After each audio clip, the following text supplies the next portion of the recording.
বিহু নাহোঁতে এখন কমিটিয়ে চকু কপালত উঠালে আৰু এনেকুৱা কিছুমান কমিটিৰ কাৰণে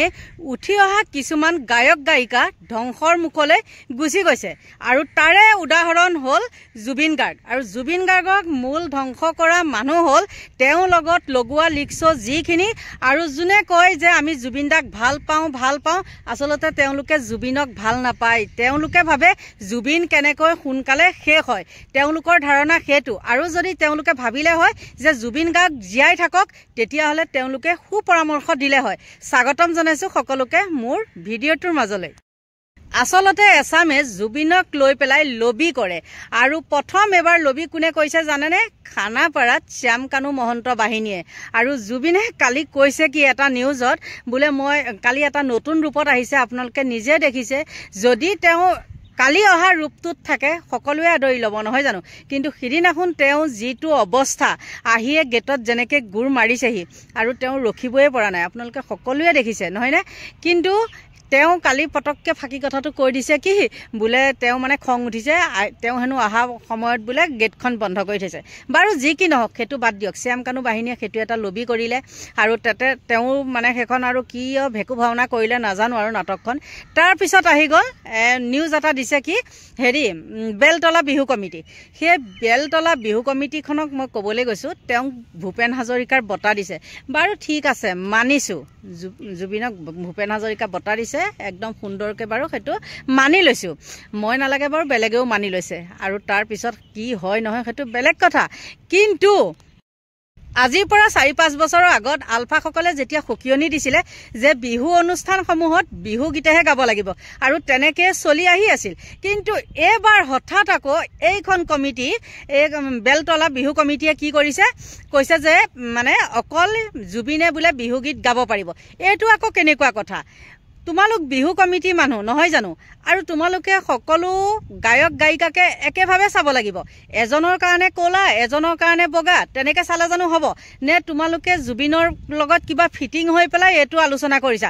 সেইটো কথাৰ কাৰণে এজন আমাৰ লোকশিল্পীয়ে এষাৰ কথা কৈছে সেইটো মই আপোনালোকৰ লগত মানে আলোচনা কৰিম বা দেখাই দিম মই আলোচনা কৰিব নোৱাৰিলোঁ আপোনালোকৰ মাজলৈ বাৰু ভিডিঅ'টো এৰি দিম কিন্তু এইটো বাৰু আপোনালোকে কওকচোন আচৰিত কথা নহয়নে বাৰু যদি তোমালোকৰ হিন্দী গীত গোৱাবলৈ মন আছে সকলো শিল্পীকে কোৱা বহুত শিল্পীক আনিছাতো তোমালোকে শিল্পী বুলিয়ে নহয় গায়ক গায়িকাক আনিছা তোমালোকে তেওঁলোককো কোৱা বোলে হিন্দী গীত গাওক কিন্তু জুবিনৰ কাৰণেহে এক্সট্ৰাকৈ হিন্দী গীত গাব পৰা ব্যৱস্থাটো মানে তোমালোকে কিয় কৰিলা গতিকে ৰৈ নাথাকোঁ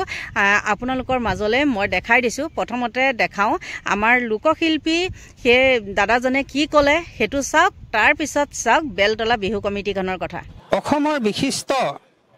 গায়ক স্বনামধন্য যাক আমি মানে কি কণ্ঠ সুধা কণ্ঠ বুলি কওঁ তেখেতেও মদ খাইছিলে আমি জানো মদ খাই তেখেতেও মানে বিহুতলিত বিহু গীত পৰিৱেশন কৰিছিলে সেই বুলি মাতলামি কৰা নাছিলে জুবিন গাৰ্গৰ দৰে জুবিন গাৰ্গে যেনেকৈ মাতলামি কৰে এটা ভৰিত এপাত জোতা এটা ভৰিত আন পাত জোতা আকৌ ক'ৰবাত গৈ খুটাত উঠে গৈ এইটো শিল্পী সত্তা কিবা আছে বুলি আমি কেতিয়াও নাভাবোঁ জুবিন গাৰ্গক এইটো কিয় কৰিছে বেলতলা বিহু মানে সমিতি আমি সেই কথাটো ধৰিব নোৱাৰোঁ মই সঁচাকৈ আকৌ এবাৰ ক'ম যে বেলতলা বিহু সমিতিৰ লগত জুবিন গাৰ্গৰ নিশ্চয় কিবা বুজা পৰা আছে তাৰ বাদে অন্য একো কথা নহয় সেইটো বৰ হাঁহি উঠা কথা এইটো বৰ হাঁহি উঠা কথা আমি এই ক্ষেত্ৰত কেতিয়াও এইটো সমৰ্থন নজনাওঁ বেলতলা বিহু সমিতিয়ে দিছেনে বেলতলা বিহু সমিতিয়ে যদি দিছে এইটো আটাইতকৈ ডাঙৰ ভুল কৰিছে যিহেতু সমগ্ৰ অসমৰ ৰাইজে হিন্দী গীত বৰ্জন কৰিবৰ কাৰণে কৈছে আনহাতে আলফাইও ইয়াৰ বিৰোধিতা কৰিছে হিন্দী গীত গোৱাটোৰ পৰা আৰু তেতিয়াহ'লে জুবিন গাৰ্গক কিয় মানে একচেটিয়াভাৱে হিন্দী গীত গাবৰ কাৰণে সুবিধা দিয়া হৈছে এইটো সাংঘাতিক মানে গৰিহণাযোগ্য মোৰ ফালৰ পৰা কিন্তু সঁচা কথা কৈছোঁ কি জুবিন গাৰ্গ কি হ'ল জুবিন গাৰ্গ শিল্পী নেকি শিল্পী সত্তা কাক কয় শিল্পী কাক কয় প্ৰকৃততে শিল্পী হ'বলৈ হ'লে সাগৰৰ তলি মুকুতা বুটলি আনিব পৰাজনে শিল্পী বুলি বিষ্ণু ৰাভাদেৱে কৈ গৈছে গতিকে তেওঁক ইমান দৰে প্ৰতিষ্ঠা কৰিব বিচৰা কাৰণটো কি থাকিব পাৰে নিশ্চয় বেলতলা সমিতিৰ লগত তেওঁ কিবা বুজা পৰা আছে বুলি আমি ভাবোঁ সেইকাৰণে হিন্দী গীত গাবলৈ অনুমতি দিছে সমগ্ৰ অসমৰ মানুহে যিটো মানে বিৰোধিতা কৰিছে সেই বিৰোধিতাটোক উপেক্ষা কৰি বেলতলা বিহু সমিতিয়ে কি কাম কৰিব এইটো আমাৰ ফালৰ পৰা গৰিহণাযোগ্য শিল্পীসকলৰ প্ৰতি সাধাৰণতে মই প্ৰকৃততে যিকোনো মঞ্চলৈ বিহু মঞ্চলৈ শিল্পীক অনাটো মই পচন্দ নকৰোঁ মোৰ চিধা চিধি কথা তাৰ পৰিৱৰ্তে যিকোনো উদ্যোক্তা সমিতিয়ে জনগোষ্ঠীয় সাংস্কৃতিক সমাৰোহ পাতক। জনগোষ্ঠীয় সাংস্কৃতিক সমাৰোহ পাতি বিভিন্ন জনগোষ্ঠীৰ মানে বিভিন্ন ধৰণৰ লোকনাচবিলাক আনক। লোকনাচবিলাক আনি এজন শিল্পীকে যদি 7 লাখ 8 লাখ টকা যদি দিব লগা হয় বা 5 লাখৰ পৰা 10 লাখ টকা যদি দিব লগা হয়, এই হেৰি যদি কৰা যায়, জনগোষ্ঠীয় সমাৰোহ যদি পতা যায়, কৃষি সমাৰোহ যদি পতা যায়, তেতিয়াহ'লে আমাৰ মাজত শান্তি সম্প্ৰীতি ঐক্যৰ বান্ধোন আমি কটকটীয়া হ'ব বুলি ভাবোঁ। গতিকে মই আকৌ সেইফালৰ পৰা মই অনুৰোধ জনাওঁ যাতে বিহু সমিতিৰ উদ্যোক্তাসমূহে যাতে শিল্পী সেইটো আমি আগৰ পৰা আমি হিন্দী গীত আমি বেলতলা বিহু মঞ্চত আমি হিন্দী গীত আগৰ পৰাই দি অহা নাই। আমি দিছিলোঁ জুবিন গাৰ্গক, আৰু সেইটো আজিও যদি জুবিনে গায় আমি মানা নকৰোঁ, যিহেতু জুবিনৰ নিজৰ গীত যিটো গীত গাই পেলাই আমি আগতে কৈ আহিছোঁ, তেওঁ ভাৰততে নহয় বিশ্বত তেওঁ নিজৰ নাম কৰি আহিছে, আৰু অসমীয়া নাম তেওঁ আজি হিন্দী গীতেৰে যিটো নাম কৰিছে, আমি নিজকে সঁচাকৈ তেওঁক শলাগ ল'ব লাগে। সেনেকুৱা ধৰণৰ কোনোবা শিল্পীয়ে যদি নিজস্ব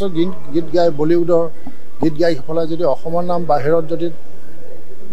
নাম কৰি আহিছে, তেনেকুৱা শিল্পীক আমি মানা নকৰোঁ। কিন্তু এনে ধৰক আপোনাৰ কিছুমানে আহি পেলাই যদি হিন্দী গীত গাম বুলি কয়, তেনেকুৱা আমি আজিয়ে নহয় আগৰ পৰা আমি দিয়া নাই। বছৰ আমি ভূপেন হাজৰিকা বঁটা আমি প্ৰদান কৰিব গৈ আছোঁ আমাৰ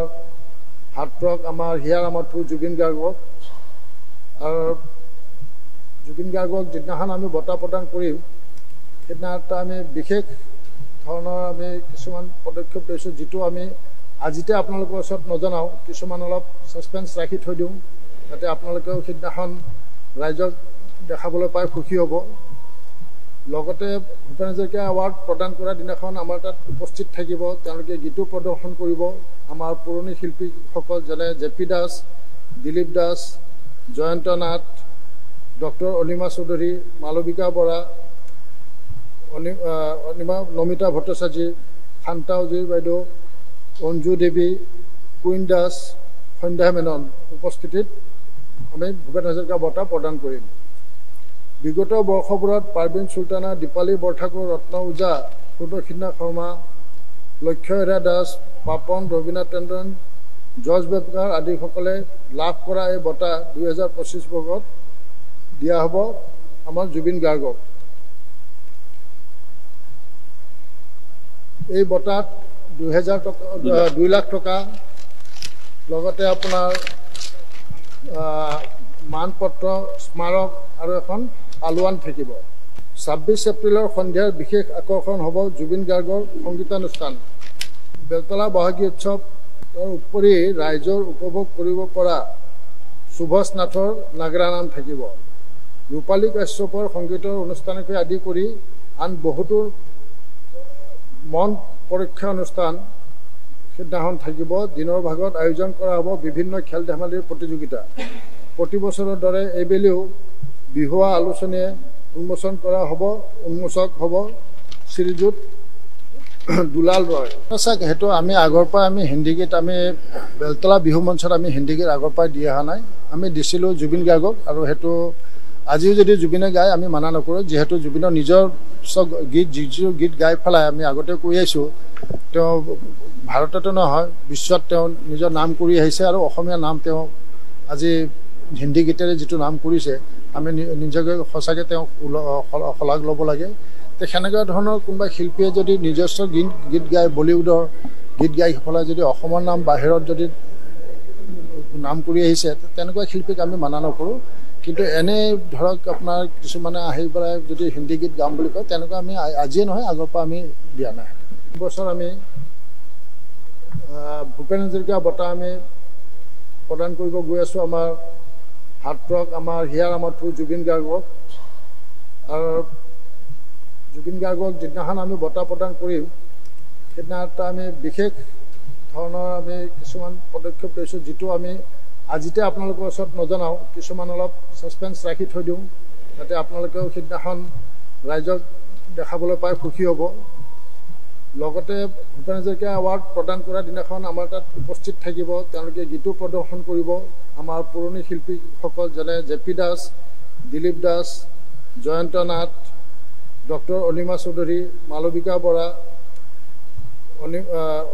নমিতা ভট্টাচাৰ্যী, শান্তা উজীৰ বাইদেউ, অঞ্জু দেৱী, কুইন দাস, সন্ধ্যা মেনন উপস্থিতিত আমি ভূপেন হাজৰিকা বঁটা প্ৰদান কৰিম।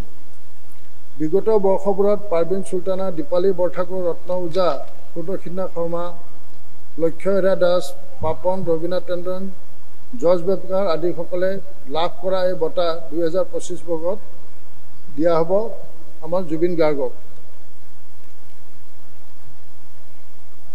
এই বঁটাত 2 লাখ টকা লগতে আপোনাৰ মানপত্ৰ, স্মাৰক আৰু এখন আলোৱান থাকিব। 26 এপ্ৰিলৰ সন্ধিয়াৰ বিশেষ আকৰ্ষণ হ'ব জুবিন গাৰ্গৰ সংগীতানুষ্ঠান। বেলতলা বহাগী উৎসৱৰ উপৰি ৰাইজৰ উপভোগ কৰিব পৰা সুভাষ নাথৰ নাগৰা নাম থাকিব। ৰূপালী কাশ্যপৰ সংগীতৰ অনুষ্ঠানকে আদি কৰি আন বহুতো মন পৰীক্ষা অনুষ্ঠান সিদিনাখন থাকিব। দিনৰ ভাগত আয়োজন কৰা হ'ব বিভিন্ন খেল ধেমালিৰ প্ৰতিযোগিতা।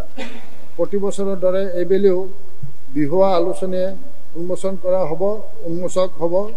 শ্ৰীযুত দুলাল ৰয়। দেখিলেনে দুইটা নিউজ? সেই দাদাজনে কি ক'লে আৰু এই বিহু কমিটিৰ এইকেইজনে কি দেখালে, কি আদৰ্শ দেখালে বাৰু। আৰু এইবিলাক কমিটিনে বাৰু নকওঁ আৰু কি ক'ব, আজিকালিতো জানেই কিহত বিক্ৰী কৰি আছে। গতিকে এইবিলাক কৈ মেলিও লাভ নাই। এইবিলাক নিজে নিজে কি হয় জানে, খুজি কিল খোৱা মানুহ। সেই কমিটিখনে কিমান গৰিহণা খাব, কিমান হেৰি হ'ব আপোনালোকে চাবচোন। গতিকে আৰু বেছি নকওঁ দিয়ক, এইখিনিতে আপোনালোকৰ পৰা লৈছোঁ বিদায়। Bye bye.